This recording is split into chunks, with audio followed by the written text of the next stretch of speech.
Salve os irmãos com a paz do Senhor. Amém. Glória a Deus. Glória. Glória a Deus. Feliz, irmãos, em estar esse ano já pela terceira vez, viu, pastor? Agradecer já ao pastor Eudes pela liberdade de nos conceder o púlpito, né? Uma responsabilidade muito grande de estar aqui essa tarde para celebrar com os irmãos mais um aniversário do ciclo da oração. E eu já quero começar a dizer nessa tarde, irmãos, que todo problema que chegou a Deus, Deus resolveu. Amém? Já quero deixar claro para muita gente nesse lugar. Todo problema que chegou a Deus, Deus resolveu. Nenhuma situação pegou ele, como o nordestino diz, de calça justa. Ele resolveu todas as situações que chegou até ele. E ciclo de oração, irmãos, é a mola. Depois da palavra, a oração é uma coisa imprescindível. Sem oração, sem poder. As irmãs cantaram, eu tive vontade de correr aqui. A alegria que dá na nossa alma, né? A gente contém as emoções, mas vontade de correr a gente tem. De tão maravilhoso que é estar na presença do Senhor. Alguns estão nessa hora se arrumando para estar acompanhando o paganismo ainda pregado na nossa cidade, no nosso Brasil, né? Na nossa nação. Mas nós estamos adorando a um Deus vivo, né? Nós estamos adorando a um Senhor que é vivo, que é maravilhoso, não é? E eu estava vendo, gostei muito do tema, não é? Tocar os céus com oração. E eu vinha pensando, digo, é verdade, Jesus. É uma igreja de mãos erguidas para um Deus de mãos estendidas. Não é assim? Nós estamos nessa tarde assim, uma igreja com as mãos erguidas e um Deus que está de mão estendida para ver o seu povo nesse lugar. Amém? E esse texto do livro de 2 Crônicas, maravilhoso, não é? Um texto muito bom de pregar, muito bom da gente fazer reflexão. 2 Crônicas 7,14, que tem gente que sabe ele na ponta da língua, né? Mas eu disse, Deus, eu preciso trazer algo para os irmãos, e eu queria alguém que tivesse uma oração na Bíblia que trouxesse para nós crescimento nessa tarde. Amém? Oração que fizesse a igreja entender que é necessário orar para Deus agir. Amém? Vamos ficar de pé, vamos fazer uma leitura de um texto no livro de 2 Reis. Nós vamos para 2 Reis. Eu não vou sair da temática, tá, irmãos? Vamos para 2 Reis, capítulo 19. Nós vamos hoje aqui lembrar da oração do rei Ezequias, né? Glória a Deus. Estou muito feliz que está conosco alguns irmãos da igreja, né? A minha esposa, levanta a mão, essa morena mais bonita que está ali, viu? Glória a Deus. Casados há 33 anos. Minha filhinha mais nova está ali de lado dela, Sara Raquel, né? E está conosco também irmã Índia, irmão Luciano, irmão Geraldo, irmã Edileuza ali atrás, fiquei feliz em ver também. Glória a Deus, né? Está conosco. Diz, vamos para a igreja, é o melhor lugar de estar, não é? A igreja, esse é o lugar de segurança, irmãos. Esse é o melhor lugar do crente estar, é na casa do Senhor. Amém? Já dizia o salmista Davi, melhor é que estejamos na casa do Senhor do que nas portas da perversidade, né? É necessário que a gente esteja na casa do Senhor quando a oportunidade é facultada. Se a oportunidade for facultada, eu vou, e se não for, eu ainda insisto em ir. Eu fico com vontade de estar lá. Às vezes eu estou trabalhando, o ciclo de oração da nossa igreja é na quarta-feira, mas na quarta-feira eu trabalho dos 2 expedientes, né? Então às vezes à tarde eu fico com vontade de dar uma corrida do trabalho para a igreja, imaginando a maravilha que está lá, e eu na angústia que estou aqui, trabalhando e pensando lá. Às vezes nós estamos desse jeito. Por quê? Porque é bom está na casa do Senhor. Mas o tempo se aproxima das aposentadorias e aí nós vamos ter dedicação exclusiva. Amém? Eu tenho vontade de morar em cima do templo. Ela não quer não, mas eu tenho vontade de morar em cima. É porque nós já moramos e dá muito trabalho. Essa igreja é a igreja, irmãos. Este é o povo que viu os milagres, que viu as maravilhas e ainda prefere andar 40 anos no deserto. Nós somos salvo de um povo trabalhoso. Nós somos salvo de um povo muito trabalhoso. A gente precisa de manhã, de tarde, de não, de noite a gente não sabe mais o que quer. Nós somos esse povo, não é? Então a gente precisa muito de oração. Precisamos muito de apresentar a nossa oração ao Senhor. Mas vamos lá, 2 Reis 19, 2 Reis 19, verso 14. Acredito que até o 20. Vamos fazer uma leitura por aqui. Amém? Amém. O rei Ezequias recebeu a carta das mãos dos mensageiros e a leu. Então foi até o templo, pôs a carta ali na presença de Deus, o Senhor, e orou assim: ó Senhor Deus de Israel, que está sentado no seu trono, que fica acima dos querubins, só tu és Deus e governa todos os reinos do mundo. Tu fizeste os céus e a terra. Ó Senhor, olha para o que está acontecendo com a gente. Escuta todas as coisas que Senaqueribe está dizendo, a fim de insultar a ti, o Deus vivo. Todos nós sabemos, ó Senhor, que os reis da Assíria destruíram muitas nações, arrasaram as suas terras e queimaram seus deuses, que não eram deuses de verdade, e sim imagens de madeira e de pedra feitas por mãos humanas. Agora, ó Senhor nosso Deus, salva-nos dos assírios, para que todas as nações do mundo fiquem sabendo que só tu, ó Senhor, és Deus. Ainda o verso 20. Então Isaías mandou uma mensagem para o rei Ezequias. Nela ele dizia que, em resposta à oração do rei, 21, o Senhor Deus de Israel tinha dito o seguinte: a cidade de Jerusalém ri e caçoa de vocês, Senaqueribe, contra quem vocês pensam que falou. Para quem você olhou com orgulho? A quem você pensa que ofendeu e insultou? Você fez tudo isso contra mim, o Santo Deus de Israel. Antes de sentar, vamos profetizar para o nosso irmão dizendo: nós, mexeu com você, mexeu com Deus. Podeis sentar. Amém. Oh, glória a Deus. Bruno, eu queria louvar a Deus comigo.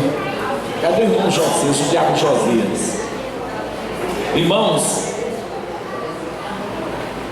Deus não cabe em templo construído por mãos humanas, né? O espaço que cabe Deus está aqui dentro. Então, mexeu contigo, mexeu com Deus. Quem já fez essa aliança, quem já fez essa confissão, quem tem essa convicção, sabe, faz o que Paulo disse: não vivo eu, mas Cristo vive em mim.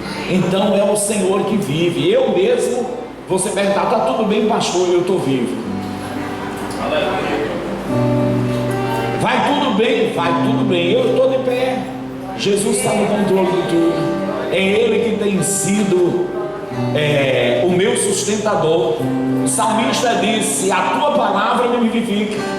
Eu tenho orado desde 1993, o seguinte verso: Senhor, ampara-me nas tuas promessas para que eu viva e não permita que se frustrem as minhas esperanças. Está lá no Salmo 119, verso 116. É o Senhor que nos vivifica. Então, mexeu comigo, se prepare. Eu tenho um dono que vai acertar as contas com você.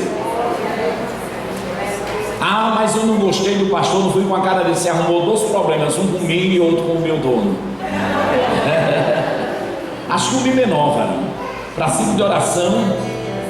Oh, glória a Deus. A oração é a força que o crente tem para caminhar.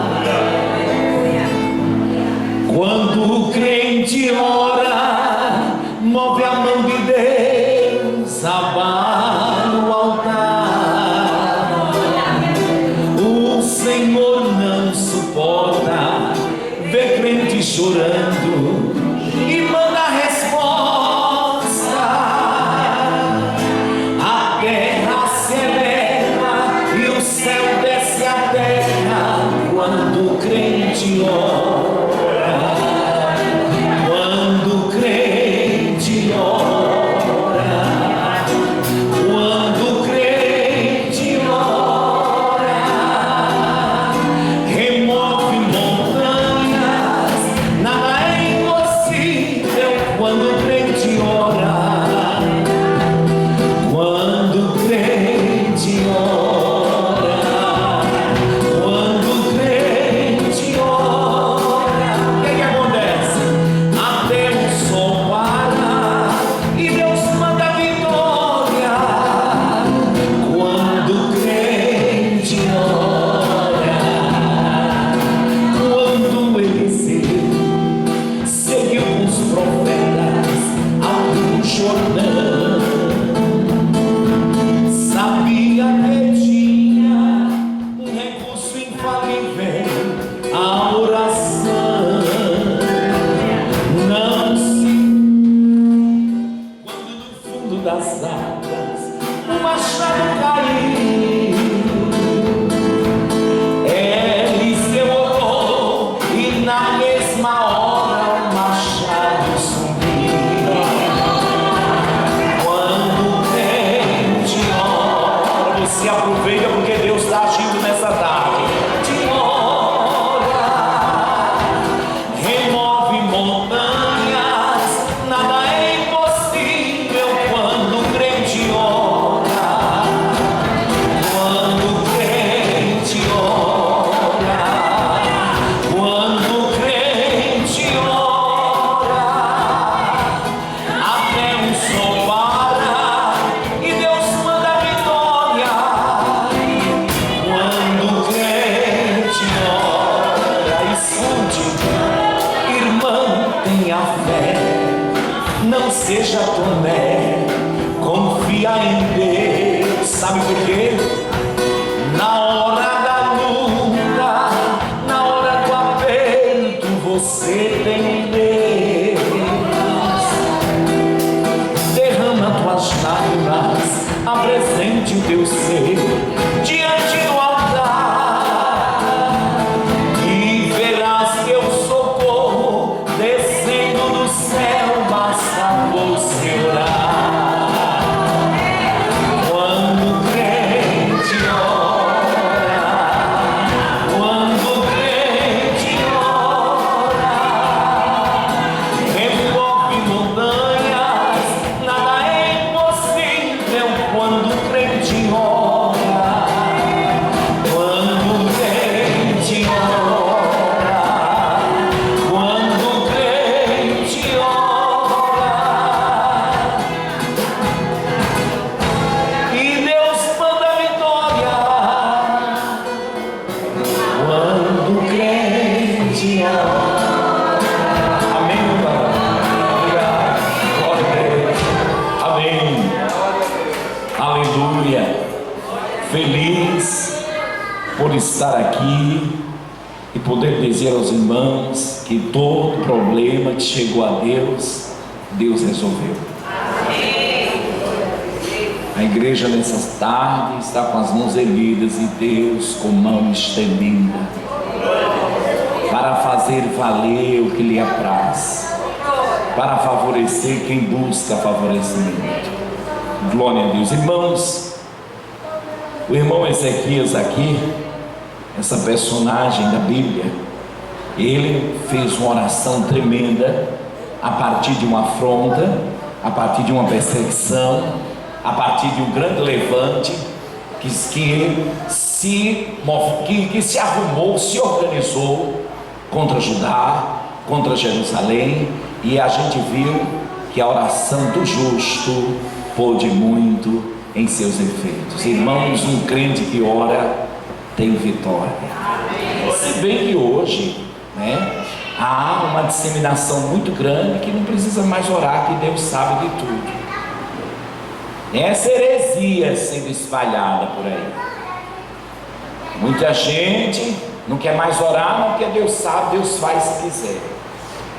A minha Bíblia diz que o Senhor diz assim: chegai-vos a mim e eu me chegarei a vós. Eu só posso alcançar o Senhor através da oração. Quer tocar o céu? Rasgue o coração na presença do Senhor. Irmãos, toda casa tem que ter uma Jerusalém. É aquele lugarzinho onde você desce, bota o rosto no pó, fica de joelho, em pé, deitado no seio. Eu sei que quando você chega lá e começa a conversar com Deus, Deus começa a agir em seu favor. Igreja que ora tem vitória. É incrível pensar. Eu não consigo absorver que o crente não precisa de oração. É meio complicado eu abrir o entendimento para isso. Eu não consigo absorver a ideia que crente não precisa de oração. Crente tem que estar de oração 24 horas ligado. A Bíblia diz que a nossa guerra não é contra carne nem sangue, é contra principados. Então você tem que estar ligado, você tem que estar inteirado com o Senhor. Sai de casa em oração, entra em oração, trabalha em oração, é espírito de oração. E quando tem um dia assim para a gente orar, é que é maravilhoso mesmo, né? E aqui a gente sabe essa história do rei Ezequias, né? Senaqueribe se levanta agora contra Judá, com vontade de acabar com tudo, destruir tudo, porque já tinha conseguido as cidades vizinhas, já tinha derrotado os deuses pagãos, já tinha colocado Deus de pedra, Deus de pau, tudo por terra. Então agora ele achou que o Deus de Jerusalém, o Deus de Judá, seria o mesmo Deus que ele tinha encontrado em lugares anteriores. Enganou-se, né? Enganou-se. Uma coisa é lutar contra quem não fala, quem não vê e quem não ouve. Aí você diz: mas pastor, a gente só faz uma tipificação, que Deus tem mão, que Deus tem pé, que Deus tem braço, que Deus vê. E quem fez o olho, será que não sabe o que é ver? Quem fez o ouvido não sabe o que é ouvir? Quem fez a boca não sabe para que ela serve? Se nós podemos, se Deus é Espírito, mas criou todas essas coisas, será que Ele não entende o que é o olho? Se foi Ele que criou? O que é a boca, o que é o ouvido? Eu quero dizer a você que Deus sabe tudo, vê tudo. Então a gente pode tipificar Deus sim como alguém que vê, que fala, que ouve, que chega junto, mesmo sendo Espírito. Porque se Ele fez isso, Ele entende tudo isso. Diga graças a Deus. E aí Ezequias faz então uma comovida oração em virtude dessa afronta de Senaqueribe, porque ele chegou para acabar com tudo, ele chegou para destruir, ele chegou para detonar. Mas aí a gente viu que Ezequias faz uma súplica ao Senhor, e essa oração chega ao trono de Deus e livra Judá das mãos do inimigo. Irmãos, provando que ele era um Deus vivo e eficaz, diferente dos deuses anteriores que Senaqueribe tinha enfrentado e tinha conseguido destruir a todos. Mas, irmãos, este acontecimento é a prova fiel de que Deus ouve os seus servos quando o buscam. Quer tocar os céus? Há necessidade de oração. Uma igreja que quer tocar os céus, que quer mover o coração de Deus, que quer ver Deus se levantar do seu trono em favor de si, tem que entrar em oração. O viés é a oração, o caminho é a oração. Diga graças a Deus. E tem mais, é uma oração de alguém. Ele disse que a oração do justo pode muito em seus efeitos. Agora, é a oração de qualquer um? É a oração do justo. O justo cabe muito bem no termo da obediência. O crente que tem vida com Deus, que mergulha nessa palavra e faz delas manual, regra de fé e prática do seu bem viver. Então, é esse o justo que a Bíblia diz que quando ele ora, alguma coisa acontece. O próprio Senhor diz que quando alguém faz uma oração, um clamor a ele se levanta do seu trono para ver se o que sai da boca está de acordo com a vida que leva. Por isso, ele diz que a oração do justo pode muito em seus efeitos. Então a gente tem que estar no quadro de obediência, no quadro da misericórdia de Deus. Senhor, chega aqui, me ajude. Eu sou fraquinho, sou pequeno, não tenho força. Eu sou assim, eu tenho essa falha, eu tenho esse defeito. Mas eu sei que Tu és poderoso para mudar, para transformar. E à medida que a gente se humilhando, Ele diz: o meu povo, né? Se humilhar, Ele diz que eu ouvirei. Eu estou pronto para nos ouvir. Mas é necessário que a gente entre nesse contexto, num contexto de obediência, num contexto de justificação, num contexto em que o Senhor possa olhar para nós e ver alguma coisa dele em nós. Sabe por quê, irmãos? Deus é para mim o tanto quanto eu sou para Ele. Ninguém pode esquecer desse detalhe. O que eu sou para Deus é o que Ele pode ser para mim. Se eu sou descrente, é complicado. Sou quem duvido, é complicado. Se eu não tenho uma vida regrada nesses princípios que a palavra, fica complicado. Agora, à medida que eu desço, me humilho e digo: eu sou esta coisa que está aqui e necessito do Teu poder, da ação do Teu Espírito, cancelando, arrancando o mal que Tu não plantasse. Eu estou dizendo a Ele quem sou e Ele se apresenta para fazer coisa maravilhosa. A gente se humilha diante da potente mão de Deus e Deus chega para mudar a história. Diga graças a Deus. A gente vai descendo, vai obedecendo os mandamentos e Ele vai fazendo coisa grande. E aí eu fui ver um pouquinho do que era o rei Ezequias, porque Deus atendeu a esta oração de forma assim tão maravilhosa. Irmãos, Ezequias, ele mantinha uma retidão com Deus, uma retidão em sua vida. Ele mantinha uma vida de graça, uma vida respeitável, uma vida de honra ao Deus que ele servia. Ezequias, ele teve cuidado. Ezequias, quando pegou o ambiente para reinar, a cidade estava meio que bagunçada. Até serpente tinham para adorar. Ezequias, quando começou a reinar, olha, o negócio estava feio. Ele, o pai dele, tinha feito alguns pactos e estava lá serpente, tinha lá Deus pagão. E Ezequias, quando foi reinar, irmãos, ele entrou com 25 anos no reinado, eu estava vendo na história. E Ezequias decidiu arrumar a casa do Senhor, tirou tudo quanto não prestava para jogar fora. E você sabe, quando a gente decide se ajeitar para ficar bem com Deus, a guerra se levanta. Ezequias decidiu tirar tudo aquilo. Disse: não, vou arrumar a casa. E o pai tinha feito pacto com o rei da Síria. E aí, você sabe que fazer pacto com quem não presta é mandar ele segurar na outra ponta da corda para ver se você não cai. Mas ele vai, com 3 ou 4 passadas, ele vai soltar e você vai se arrebentar. Fazer pacto com quem não tem vida no altar, fazer aliança com quem não serve ao Senhor, é perder a batalha, é perder a bênção. Abençoado, o pai tinha feito isso, então ele desfez tudo. Quando Senaqueribe se irmou, disse: vou acabar. Com 14 anos deles reinando, Senaqueribe agora acaba com todas as cidades vizinhas, agora vou entrar em Judá. E Ezequias com medo, porque ele precisava de aliança com outros povos para poder vencer Senaqueribe. Ele precisava de uma mão mais fortificada, de um poder bélico maior, mas já tinha todos eles sido derrotados por Senaqueribe. Então agora, ou eu confio no Senhor, ou eu confio. Não tem uma hora que é assim, que a gente não tem mais para onde correr, não tem mais a quem pedir, não tem mais como depender. Ou Deus manda, ou Deus manda. Ele se viu nesse estreito, o negócio estreitou. Agora, ou Deus faz, ou Deus faz. E Senaqueribe decidiu limpar a casa do Senhor, decidiu mudar a direção do povo para o Deus vivo, e isso causou grande espanto. Isso causou uma situação muito agradável, mas isso mostrava a retidão que ele tinha em servir ao Senhor. Quem quiser servir ao Senhor, sirva. Quem não quiser, sai da frente. Mas a decisão dele era que todos adorassem ao Deus de Israel. Ele entrou para arrumar a casa.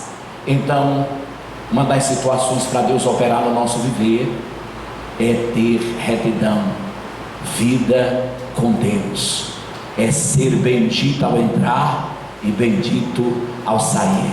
É o único lugar que tem que estar seu nome, é na boca dos santos ou então no livro da vida. O que passar disso é de procedência maligna. Você tem que ser alguém respeitável, alguém que quando você chega, está lá a rodinha começando a história, mas se você tiver vida no altar, se muda que o santo chegou, a santa chegou. É melhor que façam isso do que diga, vai piorar agora, porque quem está chegando tem uma boca pior do que a nossa. A oração, a vida de retidão, faz com que um homem desse, ou uma mulher dessa, respeitada ao entrar e ao sair, Deus haja em favor dele, se levanta para repreender toda a ação de Senaqueribe, do inimigo que se levanta contra as nossas vidas, dos Senaqueribes que surgem até na nossa casa, na nossa sala, no nosso terraço. Às vezes você passa uma vida inteira preparando, vamos dizer, um filho, uma filha para casar, aí veio o agregado, né?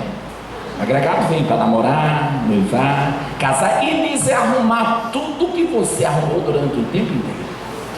Mas olha, desarruma tudo. Então você bota logo o joelho no chão, porque se não vir temperado com o céu, ele volta do meio do caminho.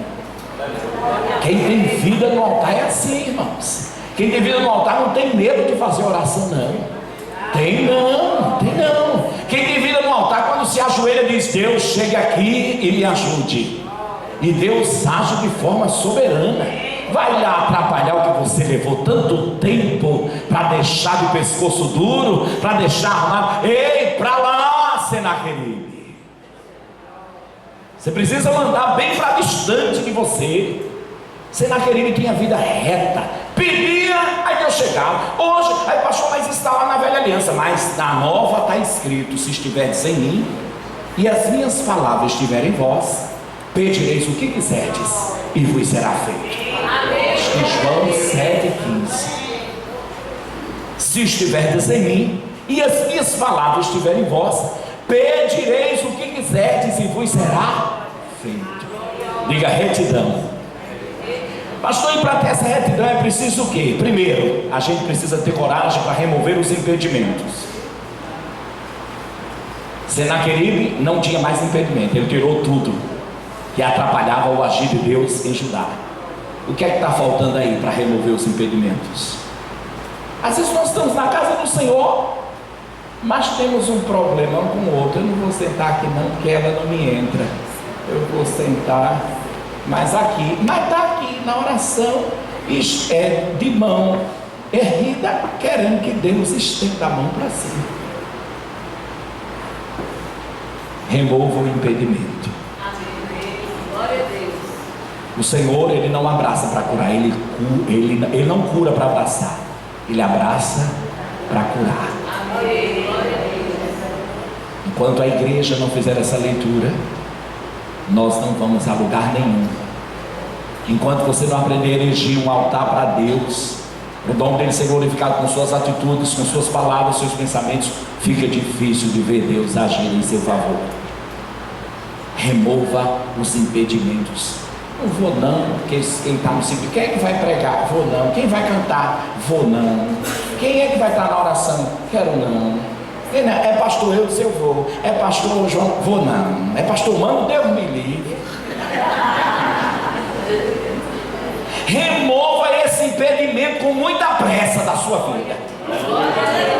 Remova os impedimentos, porque quem remove os impedimentos passa a ter retidão com Deus.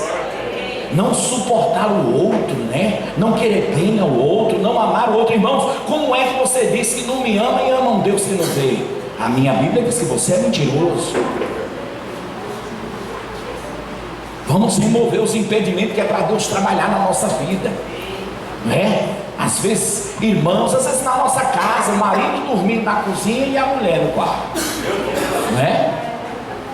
O marido está dormindo lá, junta as 6 cadeiras e faz a cama e dorme em cima, ou vai para a rede, né? Mas no domingo, vamos, quem vai? A igreja, né? Os meninos, jovens, né? Às vezes, numa casa grande como foi a minha, pastor, eram 9 filhos. Então, são 6 homens e 3 mulheres. Então, mãe fazia um calção azul para tudo, porque vai que um gostasse da cor do outro, era um problema. Tinha todo mundo de calção azul, parecia um quartel. Porque se fizesse um branco, outro verde, o que podia acontecer? Eu gostei mais do branco, aí era complicado. O sapato, o que chuta era quase o mesmo nome. Para ninguém arengar, remover impedimentos. Você precisa remover esses dissabores, desconsiderar as afrontas para ter vida reta com Deus. Senaqueribe removeu os impedimentos que podia gerar o bloqueio do trabalhar de Deus. Você precisa remover os impedimentos. Mas pastor, é muito difícil você estar num ambiente de uma pessoa que não gosta de você. Eu vou te dar uma lição muito grande hoje. A entrada do céu, o ingresso é você amar. Se alguém não vai te amar, o problema não é seu. O ingresso de entrar no céu se chama amar, não é ser amado. Porque quem decidiu nos amar até o fim, até a eternidade, prestando ou não. Ele decidiu nos amar. Agora, em se tratando de nós aqui, ó, na horizontal, o meu ingresso de entrar lá é amar você. Se você vai me amar, não me interessa, mas eu preciso te amar. Toma esse remédio hoje para remover os impedimentos e ver Deus ser glorificado. Porque quando você decide amar, sabe o que acontece? A cara feia não vai ser problema, não é?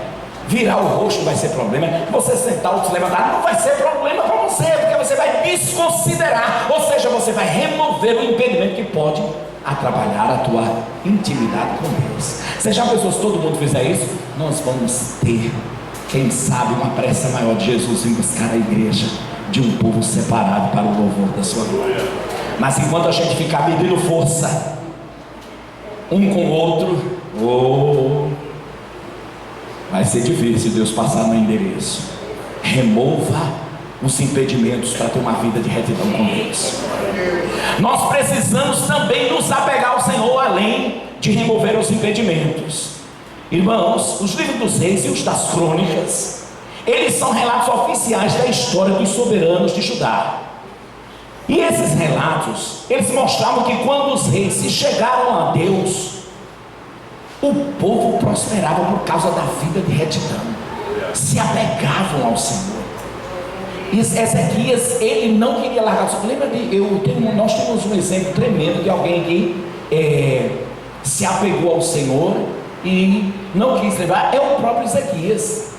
Ele fez a oração entendendo que ele não tinha exército para lutar com Senaqueribe, ele não tinha como chamar ninguém de fora, porque o povo já tinha sido derrotado por Senaqueribe, ele não tinha ninguém, ou ele confiava no Senhor, ou ele estava destruído. E não tem uma hora que é assim? E a gente ou confia no Senhor, ou o negócio desanda. Você sabe que nós temos uma oficina todo dia. O Senhor nos coloca nessa oficina de confiar nele todos os dias, não é verdade?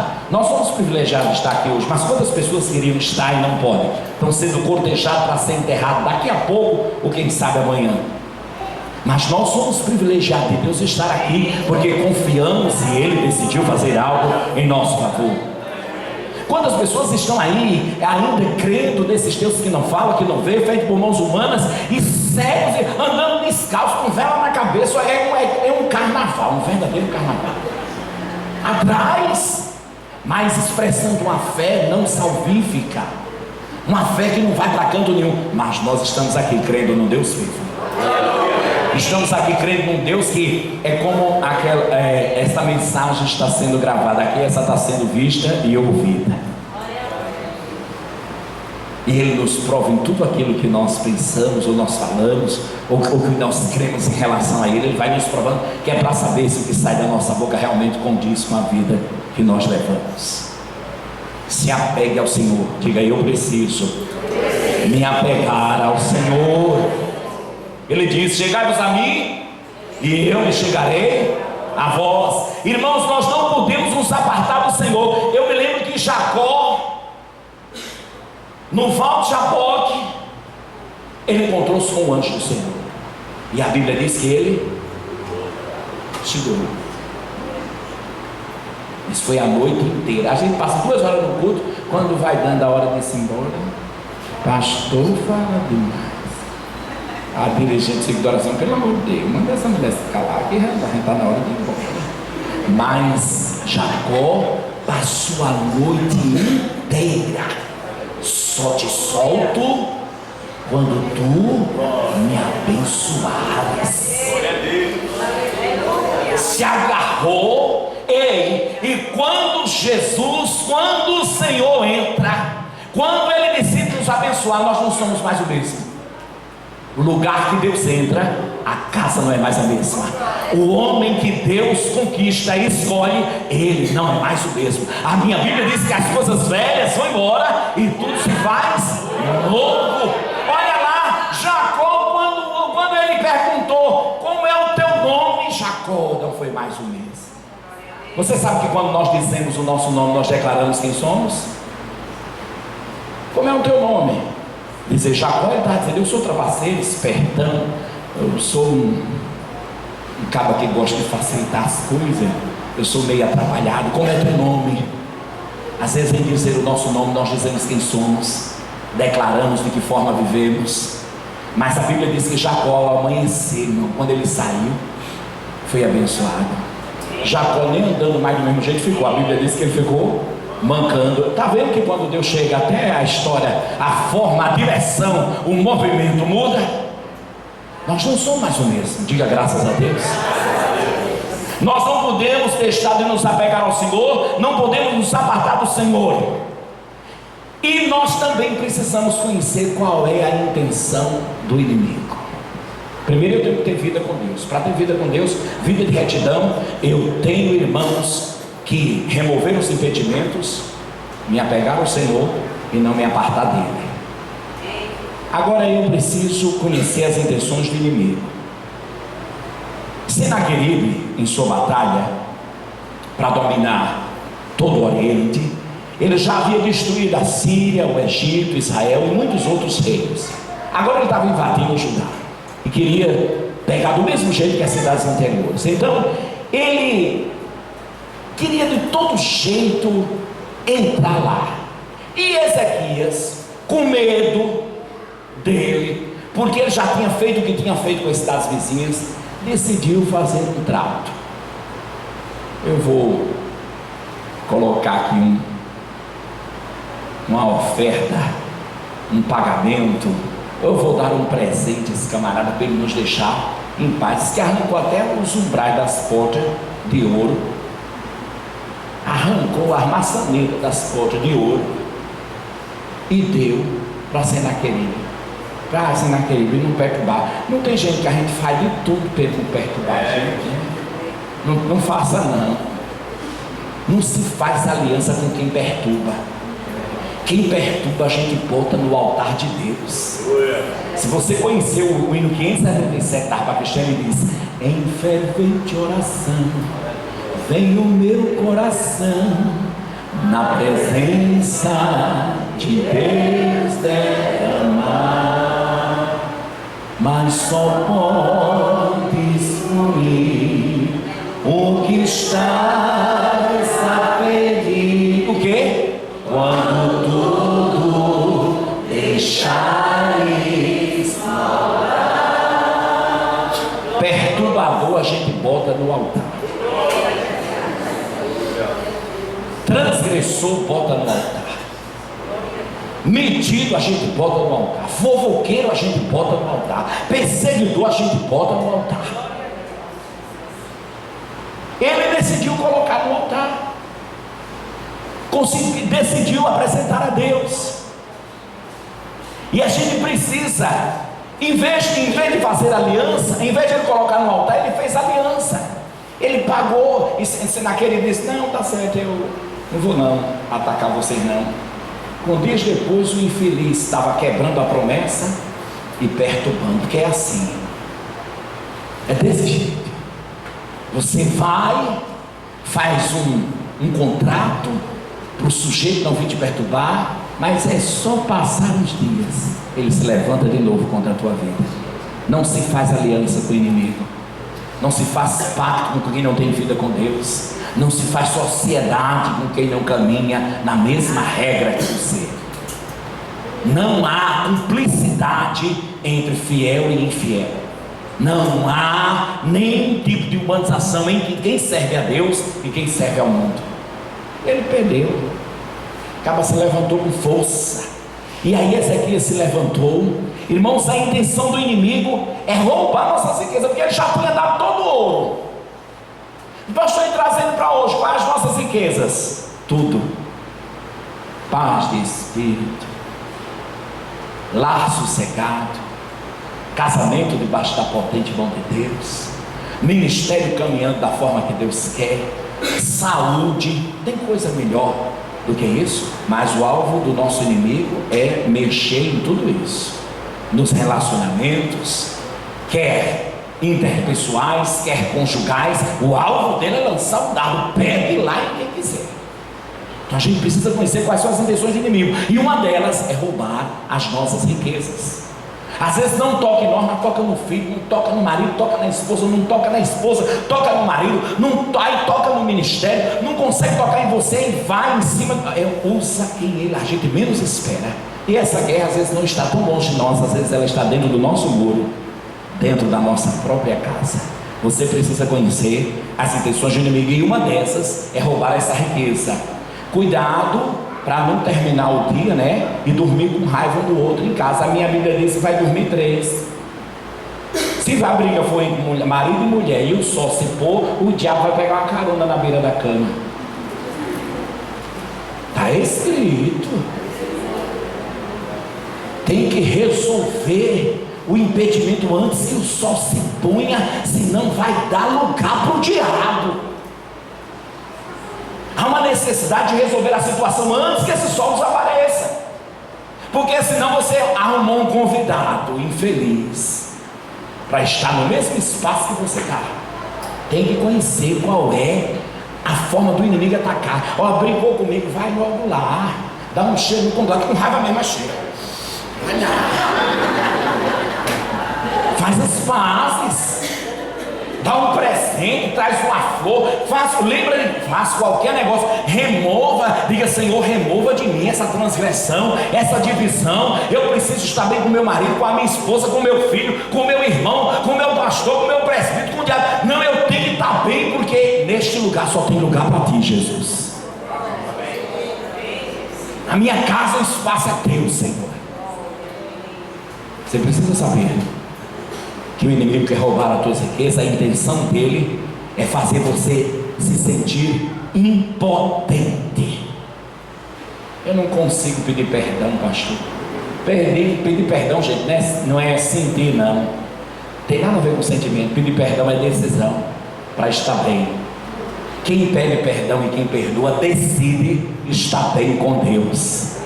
Amém? Você não precisa sentir, não. Não sentir, não. De Deus não, nem vai sentir.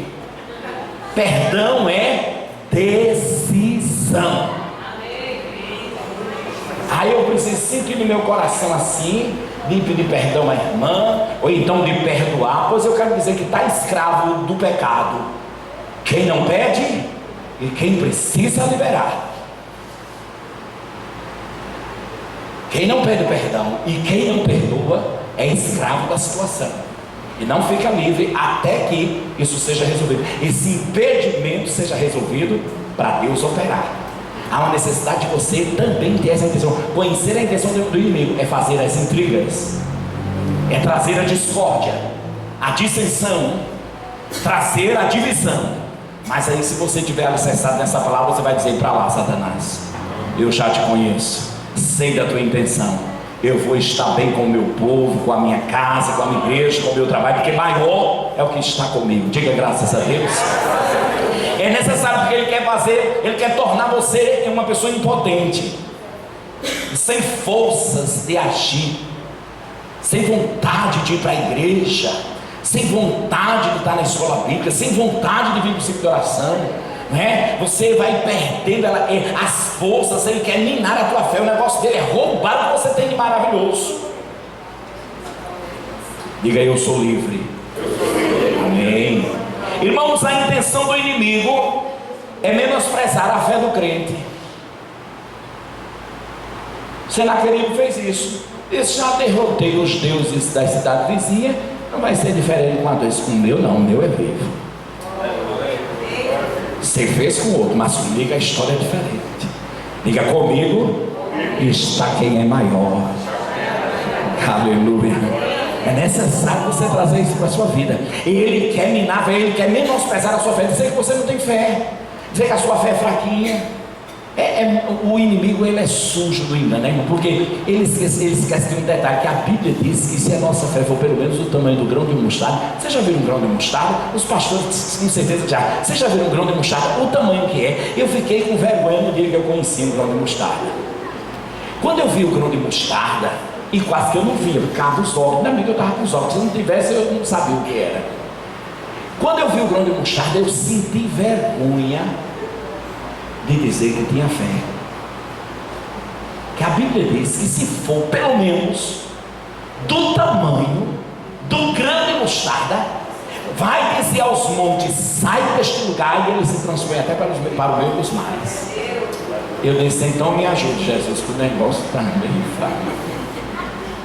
Se a comparação é com o grão de mostarda, o diabo é mentiroso.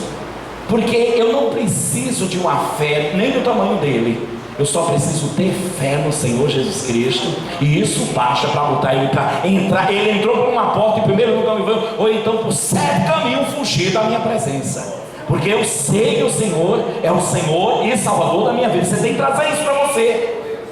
É uma das coisas que ele quer fazer: roubar a sua fé, que é outra riqueza que o crente tem. Que a minha fé ele não rouba.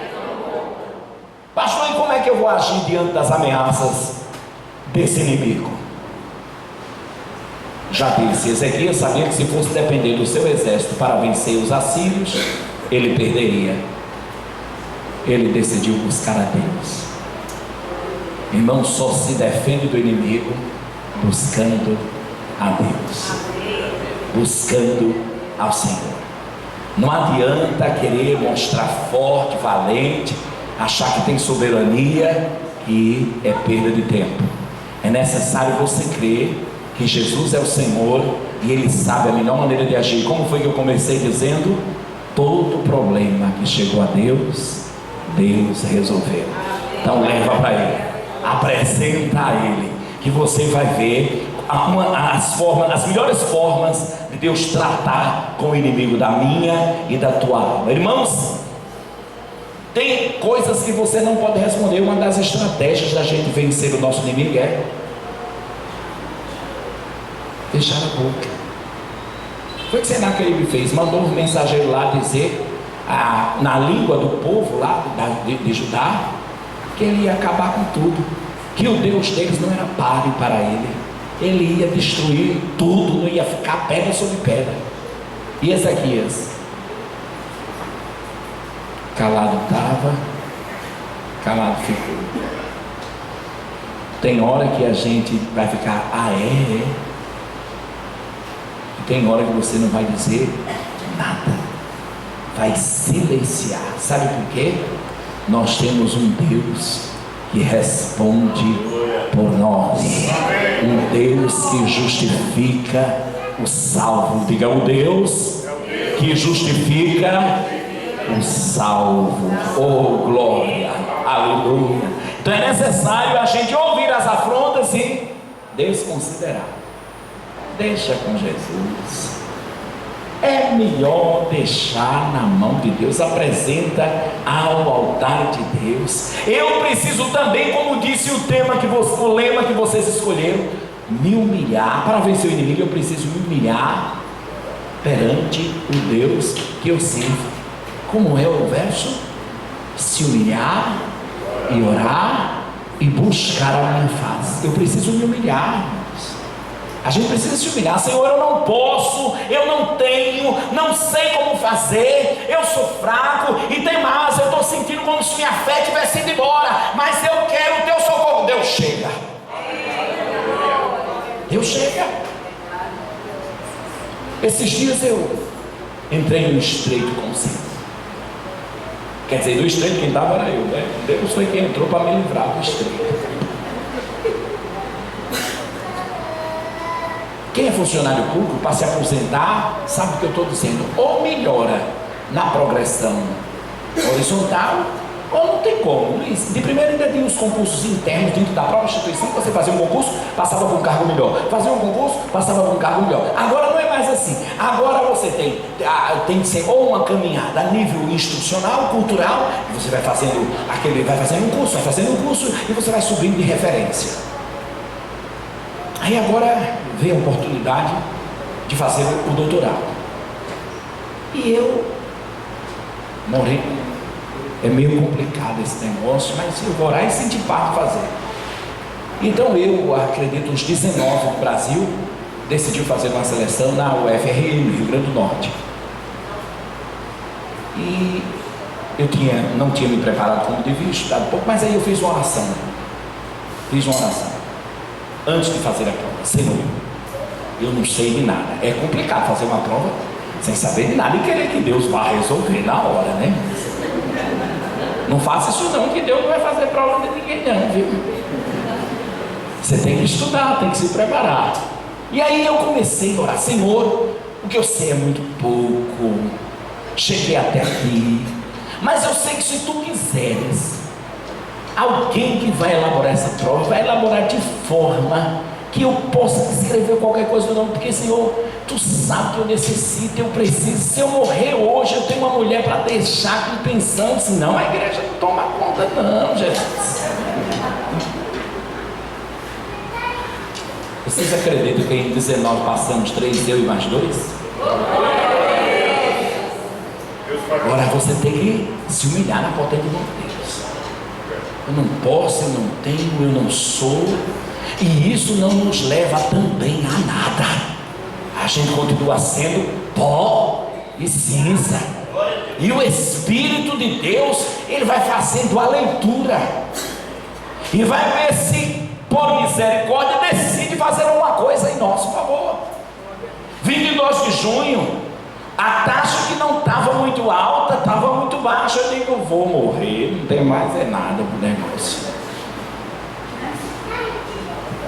O cardiologista, a doutora Sandra, chegou e disse: pastor, a sua sogra com 87 anos está com mais saúde do que o senhor. Eu disse: então me enterre logo.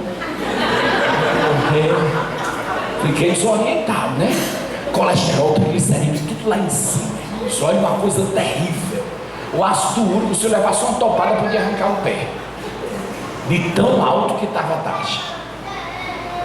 Aí lá vem a história do regime. Também, talvez na próxima visita, se o pastor me deixar, eu venha de largada, porque eu só como mato esses dias todos. É uma coisa terrível. Tem sido só mato. Gente, eu já não estou que não aguento mais. Vocês orem por mim. Depois desse 22 de junho, 22 de julho, já temos um bom tempo. Eu vou refazer agora um tratamento, a base ortomolecular, e o biomédico diz assim: você tem sede, que ano? Eu disse: eu sou de 67, já tem 49, 50 anos, eu tive 49 em dezembro. Ele disse: está com a idade de 78. E que me matar, não foi, pastor? Eu disse: esse homem está falando pela tua boca, eu vou enviar dele uns 49. O cara dizendo que eu estou com 78, mas a condição física, eu me espantei. Eu disse: com 78, a Bíblia já diz que 70 é enfado e cansaço, então o negócio está caminhando para o fim. Aí começa o tratamento. Esses dias eu voltei lá, ele disse: rejuvenesceu os anos. Eu digo: eu estou bem com os 18 aqui. Pensei que ele ia dizer que eu tinha caído com os 18, 75, irmão, só. Eu sou rejuvenescido 3 anos. Eu só me fiz chorando na hora. Se morei na hora comigo, o negócio o carro velho está começando. Mas estou vivo porque quem se humilha na potente mão de Deus, ele entra. Em 2014 foi o cateterismo. Eu digo, pronto, não saio daqui. Mas quando eu perguntei ao médico se eu podia orar, ele disse, pode, inclusive o senhor, como está sendo o primeiro paciente, o senhor vai abençoar o resto do dia. Eu disse, agora. E então eu fiz uma oração que ele perguntou, quando eu terminei a oração, ele perguntou meu nome 3 vezes. Eu tenho a impressão que eu já tinha ido para agora, não vi mais o que foi que aconteceu. 40 minutos depois eu tinha tornado, estava lá. Eu dizendo, Jesus, você chegou de novo. Humilhai-vos perante a potente mão de Deus. Se o meu povo que se chama pelo meu nome se humilhar, é uma forma de deter a ação do inimigo, é se humilhar na potente mão de Deus, se humilhar perante o Senhor. Quem se humilha dá vitória, irmãos. Confiar somente em Deus. O anestesista, quando terminou o procedimento, ele disse, o senhor não tinha nada, e eu tinha 2 obstruções correndo para 70% da artéria. E o médico disse, quem disse? O senhor disse, quem disse? Foi a cintilografia, né? Que é outra coisa que quem não fez, peça Jesus todo dia para não fazer, que eu pensei que ia morrer dela, não é? A cintilografia foi quem fez a foto cardíaca e disse que o negócio estava feio. E então eu já saí de lá assim, sem vontade de nada, sentenciado. Aí o médico disse, aqui não tinha nada. Vocês creem nisso? O médico disse, foi um exame falso positivo. Eu disse, falso positivo na sua filosofia, porque na minha foi Jesus de Nazaré que entrou e fez a obra. E assim fará. Ele disse, entrega o teu caminho a mim, e o mais, descansa no Senhor Jesus, e o mais Ele fará. Também disse, bem-aventurado aquele que crê, porque serão cumpridas todas as promessas que foram ditas da parte do Senhor. Irmãos, onde você tiver que chegar, onde você tiver que sentar, o que você tiver que receber, a bênção que você tiver que ganhar, se Deus prometeu, pode continuar de mão erguida, porque Ele está de braço estendido para atender a sua igreja. Não foi primeiro nem segundo laudo, foram vários nesses anos todos, e eu continuo testemunhando que é Ele que muda o curso da história. Diga graças a Deus. Vamos ficar de pé. Eu quero convidar você agora para terminar aqui dizendo algo tremendo. O que Deus faz há de se cumprir, viu? O que Deus quer para cada um de nós, o que Deus diz há de se cumprir, tá? E o Senhor peleja pelos seus. O Senhor peleja pelos seus, tá? Eu quero dizer aqui que Deus, do jeito que fez com Senaqueribe, faz conosco. A minha Bíblia diz que Ele é o mesmo ontem, hoje e eternamente. Senaqueribe, numa noite, quando acordou com seu exército, viu 185 mil no chão. Um anjo só acabou com tudo. Foi a forma de Deus se revelar para o inimigo de Ezequias, com fogo consumidor. Você crê que Deus pode se revelar em seu favor para o seu inimigo? Ah, meu inimigo não vem lutar comigo não, que eu sou fraquinho. Aí dessa última vez que tinha ficado muito doente, eu alarmei. Igreja, olha comigo, ninguém quer morrer não, gente. A não ser que aqui tem alguém que quer morrer, eu não quero morrer agora não. Eu sei que ir para o céu é melhor, mas eu não quero morrer agora, eu tenho dito a Jesus. Eu tenho uma filha ali, olha, com 12 anos, fez 12 anos dia 30, vai precisar muito da minha ajuda ainda, que eu e a mãe sejam um referencial, né? E eu sei que o Senhor experimenta esse sabor aqui, ainda sai um caldo que pode levantar a vida de algumas pessoas para o nome dele ser glorificado. Então eu não quero morrer agora. Agora, se Ele quiser, quem pode invalidar os desígnios, as determinações de Deus. Não é assim? Mas, dessa última vez que eu fiquei muito doente, eu alarmo mesmo. Minha mãe, a igreja, eu chamo todo mundo, olha por mim que eu vou morrer hoje, eu vou acabar. Eu estou chamando. Eu chamo todo mundo, eu sou muito medroso. Aliás, eu não aguento dor. Doeu, eu digo, leva logo, me leva logo. Eu não aguento dor, a não ser que tem homem aqui que aguenta dor, porque eu não aguento dor. Não aguento dor de cabeça, tudo, não há nada. Tem 2 hérnias de disco aqui, eu estou pedindo a Deus que faça um milagre, né? O médico já pensou em a gente, vamos botar um parafuso. Eu disse, não, que eu não fui feito de ferro, eu fui feito de osso, né? Vamos botar um parafuso aí, você vai ficar bom, não sei o que. Eu disse, não quero nada de ferro. Aqui uma colega minha vez ficou sem falar. Você já pensasse um cara que fala tanto assim, ficar sem falar, eu morro. Mas eu quero dizer a você que Deus vai se revelar ao seu inimigo.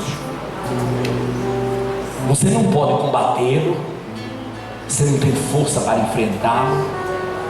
Às vezes a sua fé está por um fio. Às vezes o estado circunstancial, que é um ladrão da alegria, ele veio justamente para fazer isso, te deixar sem direção, sem bússola, não é? A falta do dinheiro é um estado circunstancial em que gera tristeza. Você quer ver um pai de família sossegado, ele não tem R$1 para comprar pão. Pega um pai de família sem R$1 para comprar pão para casa, para você ver o tamanho do bico dele. É um estado circunstancial. Um laudo médico é um estado circunstancial. É um ladrão de alegria. E às vezes tem pessoas também que se tornam ladrões de alegria dos outros. Infelizmente, né? A gente não quer dizer isso, mas tem pessoas que têm prazer em entristecer outras pessoas. Mas esses estados circunstanciais, esses ladrões da alegria, que muitas vezes nós não conseguimos enfrentar porque não achamos em nós força, nem nós achamos quem lute conosco, que muitas vezes é assim. Quando você tem tudo, todo mundo te conhece. Quando você não tem nada, você é quem conhece os seus amigos.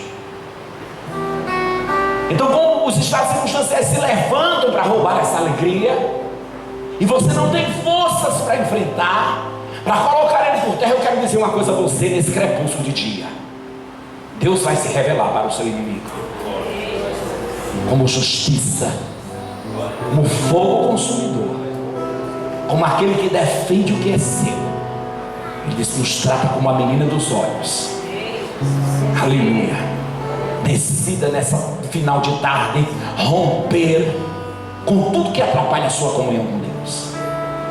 Decida nessa tarde remover os impedimentos, se apegar e se abraçar com Deus e mergulhar nesse mar de oração, se humilhando, mostrando a sua face, descendo o quanto mais se pode, desaparecendo para Deus aparecer, e você testemunhar da grandeza desse Deus. A gente aprende nessas passagens isso, que o tamanho do adversário, dos problemas, das circunstâncias contra nós não é nada, porque eu continuo dizendo, maior é o que está conosco. Esses estados circunstanciais não podem determinar o nosso bem-estar, nem o nosso bom viver, nem a nossa saúde, nem o que devemos fazer. Não. Quem decide o melhor para a minha vida se chama Jesus de Nazaré. E eu quero dizer que tem prazo de validade toda situação para estado circunstancial. Ele começa, mas também termina. Ele não permanece para sempre. Só permanece para sempre o Senhor. E se naquele me disser que a tua fé não vale nada, diga a ele: você é um mentiroso. Você é um mentiroso, porque até você passa, só não passa a palavra do Deus que eu creio. Toma posse disso. Continue em oração. É nas quarta-feiras ou na segunda? Nas quartas, né? Pois bem, eu quero dizer a vocês que essas quarta-feiras são quarta-feiras em que o céu se abre. Não se incomodem com o número de mulheres ou de homens que descem de joelho nesse lugar. Oração não ficou para todo mundo. Ela é para todo mundo, mas todo mundo não está nela. Quando o ora, ele confessa com Deus. Ele tem um particular com Deus. E ele sai diferente, ele desce de um jeito e sobe diferente. A oração move o coração de Deus. Façam dessas quarta-feiras uma das colunas mais sólidas desta obra, desse ministério, orando pela vida do nosso pastor, né? Pedindo para que o Senhor faça maravilhas no seu viver, no desenvolver da obra e em todos os setores da sua vida. Porque quando a gente decide orar pelos outros, Deus resolve a nossa causa. E quando a gente vem para cá, às vezes a gente vem para cá para orar, quando pensa que vai orar por nós, a nossa vida totalmente nos arregaça e a gente intercedendo pela vida do outro e Deus trabalhando na nossa. A oração é a força que faz o crente caminhar, irmãos. Você entra em oração e vê Deus fazer maravilhas. Quantos foram abençoados essa tarde? Eu quero fazer uma oração. Posso, pastor, fazer essa oração? Eu quero fazer esta oração pedindo a bênção de Deus sobre vocês e pedindo um coração novo. Amém? Pedindo uma mente nova, que o Senhor faça um reparo, passe em revista essa parte do exército que está aqui hoje e nos ensine a lidar com os estados circunstanciais e nos ensine a lidar com as situações agravantes que vêm para nos deixar impotentes, minar a nossa fé e nos fragilizar. Vamos pedir ao Senhor que Ele ocupe o primeiro lugar das nossas vidas e nos fortaleça diante das situações, porque nós sabemos que vamos orar hoje. Pode ser que ela não se resolva mais tarde, a situação. Pode ser que a situação não se resolva mais tarde, pode ser que ela não se resolva amanhã. Rebeca casou-se com 40 anos e orou para ter filho e teve com 60. 20 anos depois. Vocês têm fé para esperar 20 anos?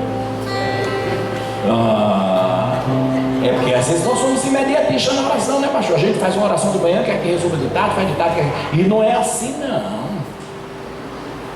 Às vezes nós vamos gemer, chorar muito,